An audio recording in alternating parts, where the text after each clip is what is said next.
En los últimos años, palabras como diversidad y multiculturalismo ganaron gran vigencia. Estos términos provienen de la antropología. La antropología estudia a la sociedad de ayer y de hoy, las relaciones de poder entre pueblos, culturas y sociedades. En sus comienzos se concentró en el estudio de los pueblos primitivos o salvajes, términos que años más tarde fueron reconocidos como discriminatorios. Cuando en el siglo XX la ciencia relativizó sus conocimientos y las guerras mostraron la irracionalidad del mundo, los valores de la cultura occidental entraron en crisis. Hasta entonces, la antropología se ocupaba de estudiar al otro, es decir, al no occidental. Pero hubo un antropólogo que planteó una autocrítica profunda hacia su disciplina y permitió una mirada superadora entre lo salvaje y lo civilizado. Claude Lévi-Strauss.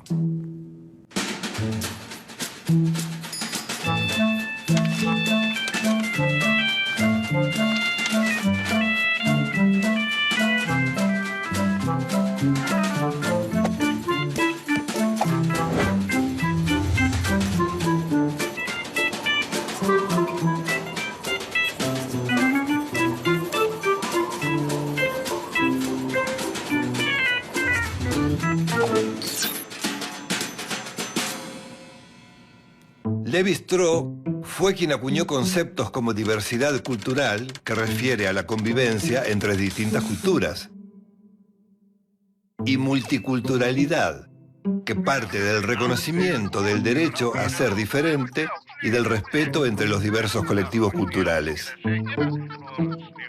Sus estudios sobre los mitos, sobre los sistemas de parentesco y sobre el tabú del incesto establecieron una continuidad entre lo primitivo y lo civilizado. Lévi-Strauss cree que el individuo se relaciona con su entorno a partir del pensamiento, no por instinto o por necesidad de preservación. Por lo tanto, es imposible separar la naturaleza de la idea de cultura, como hacía el pensamiento clásico. Para él todo es cultura. Claude Lévi-Strauss nació en Bruselas en 1908. Estudió filosofía y se dedicó a la docencia en Francia. En 1934 viajó a la Universidad de Sao Paulo, en Brasil, donde estudió a los indígenas del Mato Grosso. Ese primer contacto lo llevó a abordar sus estudios sobre las costumbres de las tribus Bororo y Cadubeo. Luego fue profesor visitante en la Escuela de Estudios Sociales de Nueva York y director asociado del Museo del Hombre en París.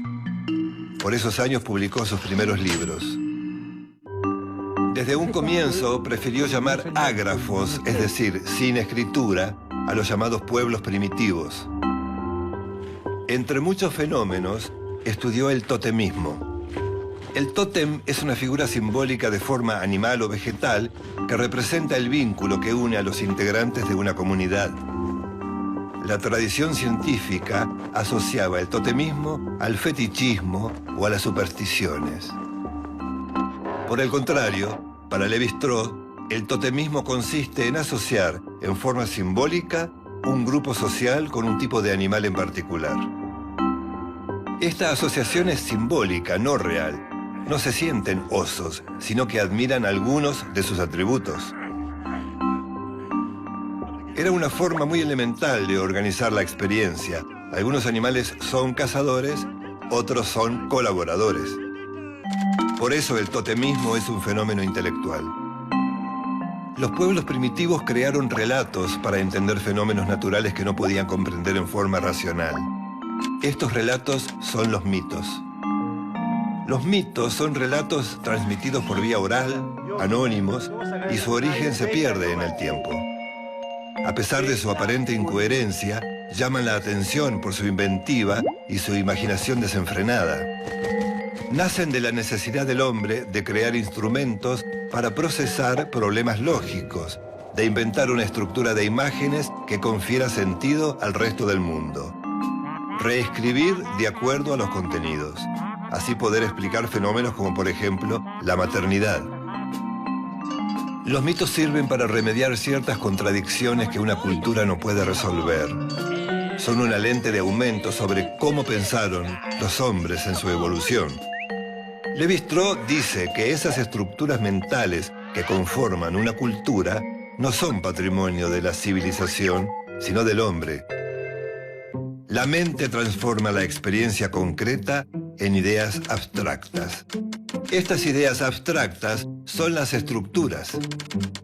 Es decir, las estructuras son modelos para estudiar la realidad. El concepto de estructura lo lleva a definir su disciplina como antropología estructuralista, también llamada estructuralismo social. Lévi-Strauss dice que las estructuras no son manifestaciones concretas de la realidad, sino que son modelos mentales de la realidad. Por ejemplo, una maqueta, que es un modelo, permite visualizar el puente que se desea construir. El hombre primitivo apela a los elementos de su experiencia para construir esos sistemas simbólicos como si fueran maquetas. Las estructuras también le sirven a Lévi-Strauss para estudiar las uniones matrimoniales de los pueblos primitivos. En una sociedad determinada surge la necesidad de que los hombres intercambien sus mujeres con otras sociedades. Este intercambio busca hermanar distintos clanes para asegurar la supervivencia en términos de evitar enfrentamientos. Para Lévi-Strauss, el surgimiento del lenguaje o pensamiento simbólico puso en marcha el sistema de reciprocidad que posibilita el intercambio de bienes, objetos y mujeres. Con el intercambio de mujeres, el parentesco se da a través de la alianza entre dos familias por medio del matrimonio. De esta manera se rompe el vínculo de antepasado común que se daba en los grupos cerrados. Esta alianza constituye un fenómeno cultural. Cada hombre puede acceder a muchas mujeres, pero no puede acceder a todas las mujeres. Esta prohibición promueve el intercambio y produce un fluir de mujeres. Este fluir se produce para evitar el tabú del incesto. Se llama tabú del incesto a la prohibición a unirse sexualmente entre padres e hijos y de hermanos entre sí. El pensamiento clásico justificaba esa prohibición en un hecho biológico. Durkheim, el creador de la sociología, vinculó la prohibición del incesto con una censura religiosa. Otros pensadores adjudicaron esa prohibición a la incapacidad del ser humano de excitarse con un pariente. Lévi-Strauss dice que no se trata de una imposición natural, sino cultural. El incesto impone reglas, hábitos y mandatos que no dependen de la naturaleza. Por lo tanto, se transforma en cultura. La función primordial del tabú del incesto es obligar a que los individuos se casen con miembros de otros grupos. A partir del tabú del incesto, un pueblo establece sus normas y sus prohibiciones. Ese nuevo orden es la cultura. De esta manera concluye que la forma de pensar del hombre primitivo y del hombre moderno son similares. Diferentes grupos indígenas clasifican plantas y frutos en función de colores, olores y sabores. El pensamiento sirve para oponer, clasificar, separar, jerarquizar y unir los elementos del mundo. La particularidad del pensamiento salvaje es que parte de la observación de lo concreto. El águila vuela, el gorrión vuela, la golondrina vuela. Así se llega a la abstracción. Hay animales que vuelan. Lévi-Strauss dice que el pensamiento salvaje, que él llama mágico, y el pensamiento científico son formas diferentes de abordar el conocimiento. El pensamiento mítico-mágico es un sistema lógico que permite clasificar, entender y catalogar el mundo conocido y producir nuevos conocimientos. A través de estos sistemas clasificatorios, el mundo se inscribe como un conjunto reconocible y manejable. Uno de los aportes más significativos de Lévi-Strauss es la idea de cultura que permite pensar al hombre primitivo como un hombre culto. Es decir, un hombre que piensa y razona para vivir en el mundo es un hombre culto.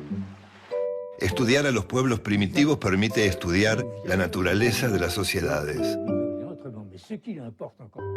Sus pensamientos están reunidos en varios libros. el pensamiento salvaje y el totemismo en la actualidad, entre otros.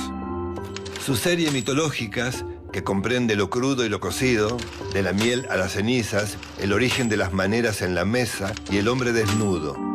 Lévi-Strauss se convirtió en un referente intelectual indispensable a la hora de pensar las relaciones entre el hombre y la sociedad, la naturaleza y la cultura. Falleció el 30 de octubre de 2009 en París, Francia, a los 101 años. Ya había sido reconocido como una de las mentes más lúcidas del siglo. Pudo unir de forma natural las tres dimensiones del conocimiento: los afectos, la relación material con el mundo y las operaciones intelectuales. Su legado intelectual y moral fundamentó una ética de la tolerancia.